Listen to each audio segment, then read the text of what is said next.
Hi, I'm Darren Weiser and I'm presenting this course on strategic management on behalf of Instant CPD. The course today involves many factors on strategic management. It's an area that some businesses are very keen to get into, but I don't feel myself that enough people pay sufficient attention to it. It is an incredibly important area, and we'll talk today about lots and lots of real-life case studies of businesses that maybe have not paid enough attention to strategic management. Large companies as well, not just small ones, that really do not pay sufficient attention. They're too busy with their day-to-day operational management, their day-to-day business. That's what we all get caught up in. And today we really do need to think about looking further ahead. And this is what this course is about, the strategic management. So what have we got for you today then? I've split everything into 4 sections, but you may want to look at it in different ways. The first section I've called strategic management, which is basically an introduction to strategic management and talking about the key focus of the business and why we need strategic management.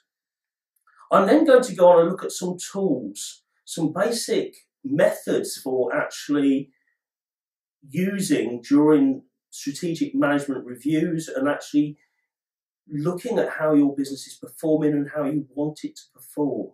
Now, some people look at these tools and these frameworks, these methods, and because they might involve things like cash cows, for instance, or some such word, people think, what a load of rubbish, it's blue sky thinking, it's absolute rubbish, it's got no relevance to us. The point is, all of these models are there to make you think, to get you away from your day-to-day busy existence in the office and make you think strategically about the long term for the business.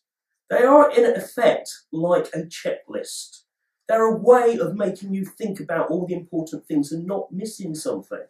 So you may think that these frameworks, these tools sound a bit silly, or they're something from books on MBAs and things are not relevant to the real world.